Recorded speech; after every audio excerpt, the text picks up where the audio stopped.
I think it's really exciting. Have you ever seen sort of racing before? No. You're going to be here on Sunday? No.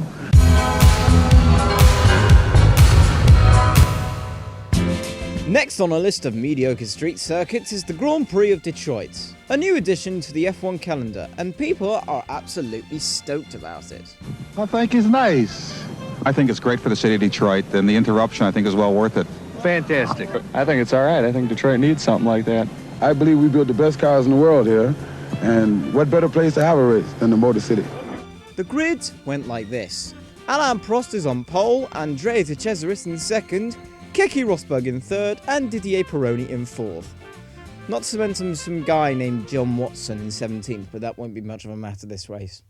So here we are, 5 lights and then accusing someone of stealing your content when your video has the words career mode in it. Prost maintains his lead while Rosberg goes into the middle of the inside line to overtake De Cesaris, but it fails. That's probably the first and only time that De Cesaris will stay ahead of Rosberg. See? I told you he'd get past. Now to watch all the upset De Cesaris fans call this race boring because Rosberg is running away from the rest of the field.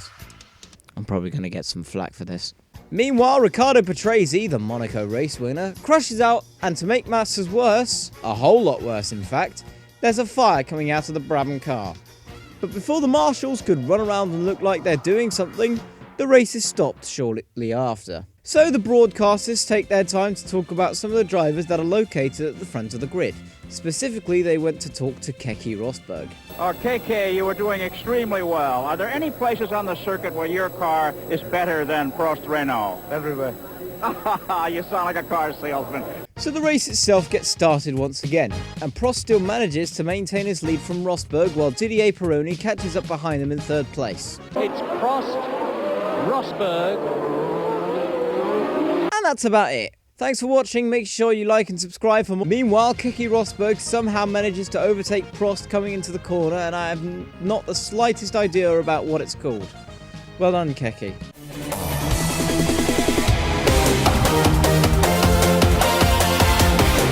The next person to take a position away from Prost is Pironi, showing that even in a Ferrari that's killed people, he still has some time to kick some unadulterated arse. At some point in the race, John Watson overtook his teammate Niki Lauda for 5th place, despite starting the race in 17th place. Hold on, is this what I think it's going to be? Giacomelli attempts to overtake Watson and ends up making contact with him, taking Giacomelli out of the race, while John Watson did not only survive the confrontation, but he overtook Lauda and then proceeds to overtake Eddie Cheever. Now he's setting his eyes for Pironi, and he's done it! Incredible driving from Watson! Niki Lauda overtakes Eddie Cheever, but nobody fucking cares! Get back to the front of the pack for fuck's sake! Now Lauda overtakes Pironi! It's a McLaren 2-3! What the fuck? Okay, now Eddie Cheever is now overtaking Didier Pironi. What the fuck is happening? First one of their drivers has died, and now another one is dropping down the ranks. The fuck is happening? Okay, what the fuck? Okay, how did John Watson take the lead? McLaren, explain yourself! Oh, and Lauda retired at some point, but that doesn't really matter. But for John Watson, it was easy pickings.